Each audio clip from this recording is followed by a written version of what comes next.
आइए दोस्तों, तो कुछ मिसलेनियस कॉन्सेप्ट्स हैं उसकी भी बात कर लेते हैं फटाफट से। पहला कॉन्सेप्ट जो है वो है आपका कंपाउंड जर्नल एंट्रीज का, और इसके बाद जो सेकंड कॉन्सेप्ट आएगा जो इसी से लिंक्ड है, जिसमें हम बात करेंगे ओपनिंग एंट्री की कि क्या है ओपनिंग एंट्री, कब इसकी जरूरत पड़ती है और क्या इसके अंदर डिफरेंसेस आने के कारण होते हैं और उन डिफरेंसेस को हम किस तरीके से एडजस्ट करते हैं। ये सारी बातें हम करेंगे इस पार्ट में।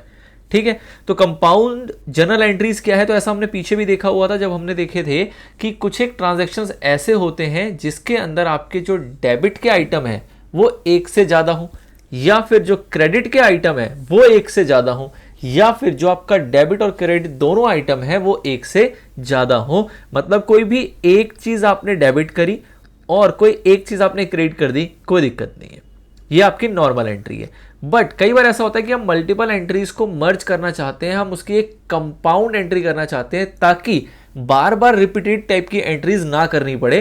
तो उस केस में हम किसका सहारा लेते हैं, उस केस में हम कंपाउंड जनरेटर्स का सहारा लेते हैं। जैसे कि आपने एक एंट्री करनी है salary account debit to cash, ठीक है सर। एक और दूसरा खर्चा है, उसके लिए आपको एंट्री करनी है rent account debit to cash, ठीक है सर। अब आप ये चाहते हैं कि सर ये बार बार टू कैश करके ऐसे मेरे को 5 तरीके के खर्चों की एंट्री करनी है, तो क्यों मैं इस तरीके से 5 एंट्रियां कर रहा हूं, क्यों ना मैं एक एंट्री करूं जिसमें मैं सारे खर्चों को डेबिट कर दूं, क्योंकि हमें पता ही सारे एक्सपेंसेस डेबिट होते हैं। तो सैलरी अकाउंट डेबिट करूं, मैं रेंट अकाउंट डेबिट करूं, और अगर सपोज कोई वेजेस है तो वेजेस अकाउंट भी डेबिट करूं, ठीक है, और सबको जोड़ के सीधा मैं कैश को क्रेडिट कर दूं। तो ऐसी अगर मैं कोई एक एंट्री पास करना चाहूं तो क्या अलाउड है? बिल्कुल अलाउड है। और इस टाइप की एंट्री को ही हम क्या नाम देते हैं, इसको हम नाम देते हैं कंपाउंड जनरल एंट्रीज का नाम, ठीक है। तो मतलब कि कई बार कुछ ऐसी ट्रांजैक्शंस होती हैं जिसमें आपको एक से ज्यादा अकाउंट को हिट करना पड़ता है एक साथ। ऐसी ट्रांजैक्शंस के लिए आप एक एंट्री पास कर सकते हैं और उसका हम नाम दे रहे हैं कंपाउंड जर्नल एंट्रीज का।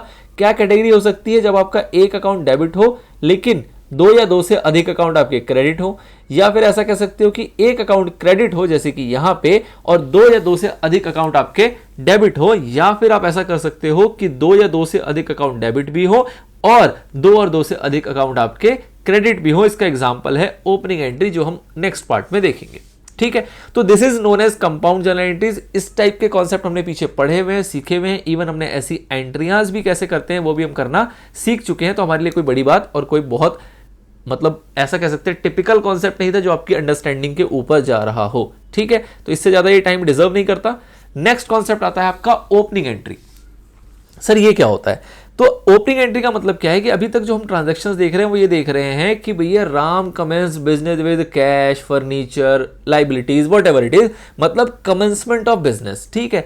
अब जब कभी भी बिजनेस आपका कमेंस होगा तो जो आपका फाइनेंशियल ईयर है, जो आपका फाइनेंशियल पीरियड होता है वो शुरू होता है 1/4 लेट से 2023 से। कोई भी साल का अप्रैल में शुरू होता है और उसके नेक्स्ट ईयर मार्च में जाके ये आपका क्या है, खत्म हो जाता है। नेक्स्ट ईयर ये मार्च में जाके आपका खत्म हो जाता है 31 मार्च लेट से 2024, ठीक है। ये आपका एक साल है। अब किसी ने कोई बिजनेस 1/4 को स्टार्ट करे ऐसा जरूरी नहीं है, चाहे तो कर भी सकता है, बट हम मान के चल रहे हैं कि उसने साल के दौरान एक बिजनेस स्टार्ट किया।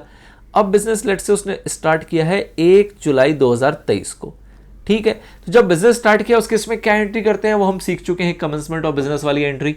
अब जब इसने बिजनेस स्टार्ट किया, पूरे साल इसने ट्रांजैक्शंस किए होंगे, कुछ सेल किया होगा, कुछ परचेज किया होगा, कुछ एसेट्स बने होंगे, कुछ लाइबिलिटीज बने होंगे, कुछ खर्चे हुए होंगे, मुनाफा हुआ होगा, ये सारा कुछ हो गया। 31 मार्च में इसने अपनी बनाई होगी बैलेंस शीट। इसने अपनी क्या बनाई होगी? बैलेंस शीट, जिसको हम बोलते हैं कि भैया ये क्लोजिंग स्टेटमेंट है कि हमारे पास इतना एसेट्स है, इतनी लाइबिलिटीज है, ये हमने प्रॉफिट कमाया, ये हमने हमारे इनकम थे, एक्सपेंडिचर थे, और नेट करके हमें पता लगा कि पूरे साल में क्या प्रॉफिट हुआ, ठीक है सर। अब जब ये साल खत्म होगा और ये अगले साल में प्रवेश करेंगे जो कि आपका शुरू होगा कब? 1/4/2024 को, इसके जस्ट अगले दिन, और वो खत्म होगा ऑब्वियसली 31 मार्च 2025 में। तो ये जब साल की शुरुआत होगी इस डेट पे जितना भी क्लोजिंग बैलेंस है इस साल का उसको इनको ट्रांसफर करना पड़ेगा। क्या करना पड़ेगा कि जो भी आपका एक साल कंप्लीट हुआ उसके जो भी क्लोजिंग बैलेंसेस होंगे उन सभी क्लोजिंग बैलेंसेस को आपको कैरी फॉरवर्ड करना पड़ेगा, नेक्स्ट ईयर में ट्रांसफर करके ले जाना पड़ेगा अगले साल में। इस अगले साल में जो ट्रांसफर करने की प्रक्रिया है इसको हम क्या बोलते हैं? Opening entry. मतलब कि कोई भी ऐसा बिजनेस जो कि चालू है, जो कि स्टार्ट हो चुका है, हर साल उसको जो पहली एंट्री पास करनी पड़ेगी, वो कौन सी एंट्री होगी? वो कहलाएगी आपकी ओपनिंग एंट्री। जब भी साल खत्म होगा, जो भी नया साल आएगा, तो नए साल में कोई भी ट्रांजैक्शन करने से पहले सबसे पहले क्या करना पड़ेगा? पिछले साल के बैलेंसेस को, क्लोजिंग बैलेंसेस को करंट ईयर में लेके आना रहेगा। उसके लिए हम जो एंट्री पास करेंगे उसको हम क्या बोलते हैं? ओपनिंग एंट्री करते हैं। ये हमारी पहली एंट्री होती है हमारे बुक्स ऑफ अकाउंट्स के अंदर। ठीक है सर। ओपनिंग एंट्री में सर करते क्या है? तो क्लोजिंग में आपके पास बैलेंसेस किसके होंगे? क्लोजिंग में बैलेंसेस होंगे आपके पास, नेचर ऑफ अकाउंट आपने देखा था, आपके पास एक होते हैं एसेट्स। ठीक है सर। और क्या होता है सर? हमारे पास होती हैं लाइबिलिटीज। और क्या होता है सर? इसके अलावा आपके पास होता है कैपिटल।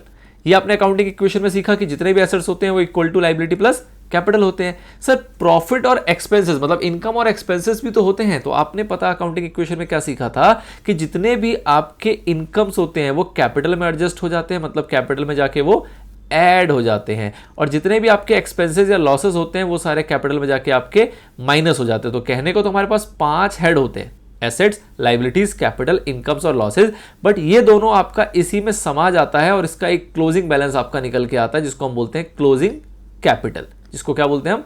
Closing capital. इस क्लोजिंग कैपिटल के अंदर आपका ओपनिंग कैपिटल भी है और कोई भी इनकम, मुनाफे, गेन वगैरह आपने इसमें ऐड किया हुआ है, और किसी भी प्रकार का आपका एक्सपेंडिचर, एक्सपेंसेस, लॉसेस वगैरह है वो आपने सारे इसमें एडजस्ट किए हुए हैं, तब जाके ही आपका क्लोजिंग कैपिटल निकलता है। इवन कोई ड्राइंग वगैरह होती है वो भी हम ऑब्वियसली इसके अंदर एडजस्ट करके चलते हैं। तो मोटे तौर पर हम क्या कह रहे हैं कि आपके पास 3 ही चीजें हैं, एक है क्लोजिंग एसेट, अगला है क्लोजिंग लाइबिलिटी और अगला है क्लोजिंग कैपिटल। अब इन 3 चीजों को आपको कैरी फॉरवर्ड करना है, तो सबसे पहले आपको समझना पड़ेगा इनका नेचर ऑफ अकाउंट कैसा है। तो आपने देखा है कि जो एसेट्स होते हैं ना, इन सभी का जो अकाउंट्स का बैलेंस होता है वो हमेशा होता है क्या? डेबिट। एसेट्स क्या है? आपके डेबिट बैलेंसेस होते हैं। जितने भी एसेट्स हैं वो सारे डेबिट बैलेंसेस की कैटेगरी में आते हैं, और जो लाइबिलिटीज हैं ये आपके क्रेडिट बैलेंस में आती हैं, और जो आपके कैपिटल है वो भी आपके क्रेडिट बैलेंस के अंदर आते हैं।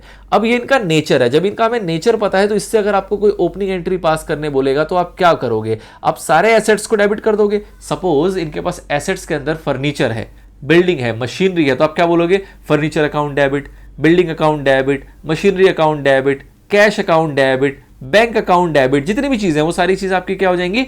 डेबिट हो जाएंगी।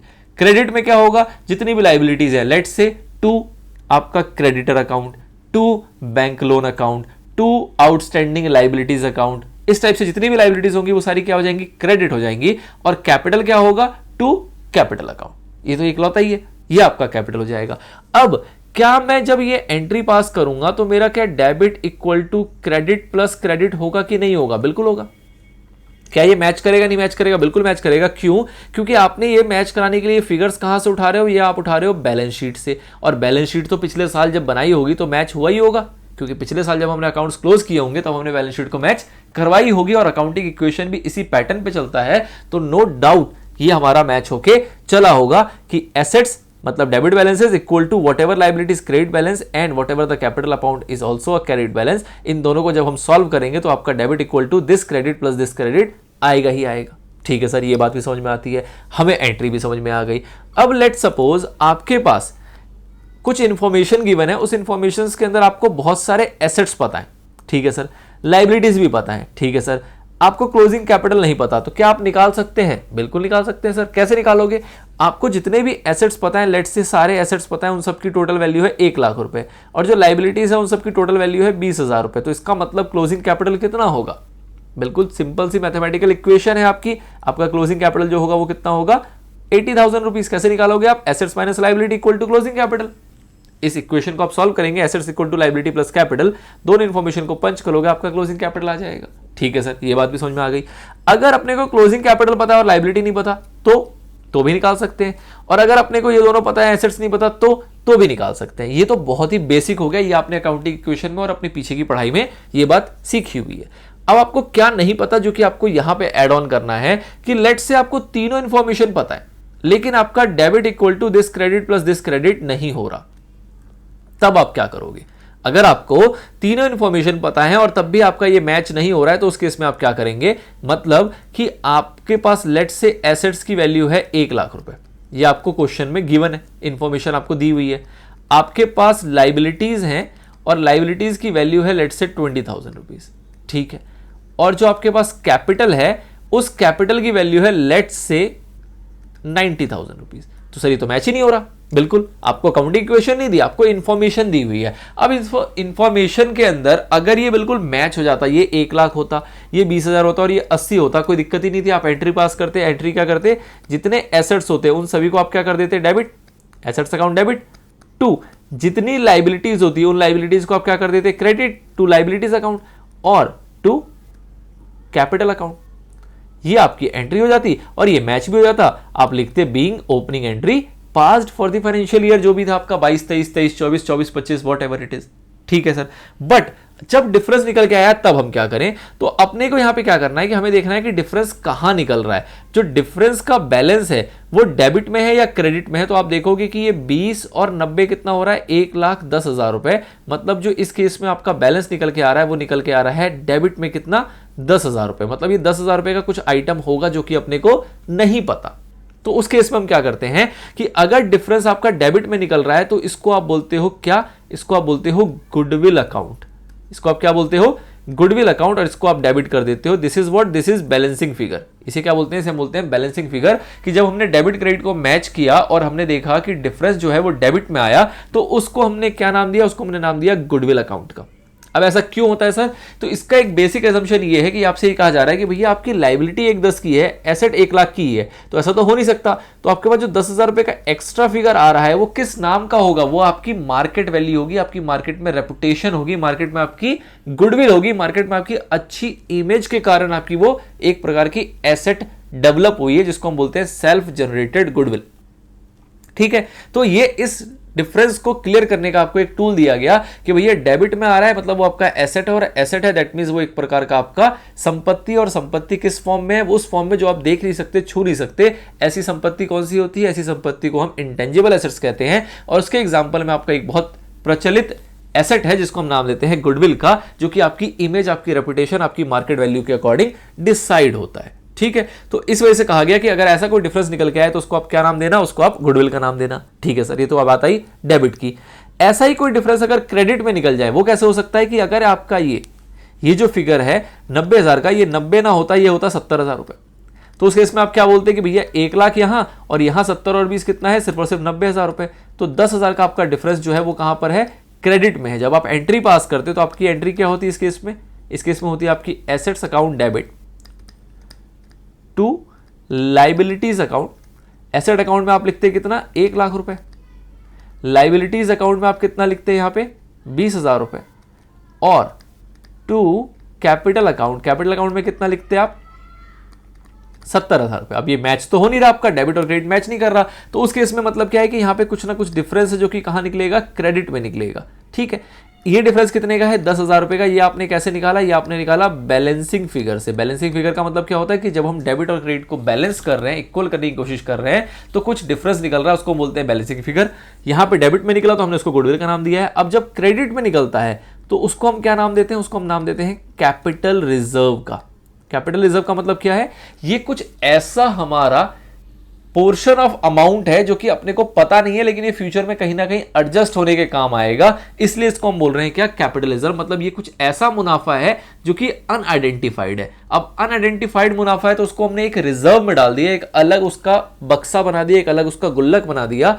उस गुल्लक के पैसे को, जो कि अभी अनआइडेंटिफाइड इनकम के रूप में अपने को दिख रहा है, उसको हम भविष्य में कोई ऐसा कुछ लॉस हो जाएगा, कुछ ऐसी आपदा विपदा आ जाएगी, तो उससे इसको एडजस्ट करेंगे, उससे इसको हम एडजस्टमेंट करने की कोशिश करेंगे भविष्य में। आज के डाइट में ये अनआइडेंटिफाइड है तो हमने मान लिया ये एक प्रकार का अनआइडेंटिफाइड इनकम है। इनकम क्यों, क्योंकि हमें पता है हमने 20,000 लिया है बाहर वालों से, अपने वालों से लिया 70,000 रुपए, तो 10 कहां से आया, तो कुछ हमने ऐसा कमाया होगा जो कि हम अभी आइडेंटिफाई नहीं कर पा रहे हैं, जो हमारे पास अवेलेबल इंफॉर्मेशन है। तो इसलिए उसके बेसिस पे कहा जा रहा है कि इसको आप कहां लेके जाना है, इसको आपको कैपिटलिज्म में लेके जाना है।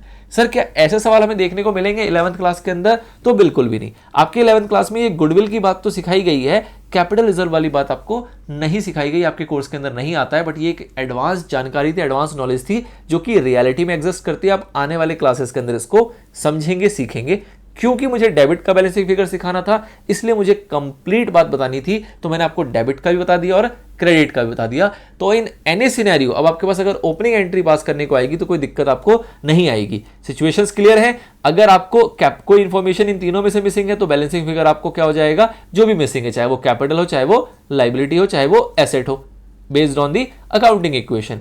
अब अगर आपको सारी इंफॉर्मेशन गिवन है और तब भी आपका बैलेंस मैच नहीं हो रहा तो आपको देखना है डिफरेंस कहां आ रहा है। अगर डिफरेंस डेबिट में आ रहा है तो उसको आप नाम दोगे गुडविल का, और अगर डिफरेंस क्रेडिट में आ रहा है तो उसको आप नाम दोगे कैपिटल रिजर्व का, और जो भी बैलेंसिंग फिगर होगा वो उसमें आप लिख के आगे बढ़ेंगे। ठीक है sir, this is all about the opening entry. थोड़ा सा लोगों को कंफ्यूजन रखता है, बट जिस बेहतरीन तरीके से हम अभी तक कॉन्सेप्ट डेवलप करते हुए आ रहे हैं, आई डोंट थिंक सो आपको कोई यहां पे दिक्कत आई होगी और आपको अच्छे से भलीभांति तौर पे ये एंट्री समझ में आ गई होगी। चलिए सर, तो अब कुछ स्पेशल ट्रांजैक्शंस में बात करेंगे हम आने वाले पार्ट्स के अंदर। फिलहाल इसको यहीं रैप अप करते हैं।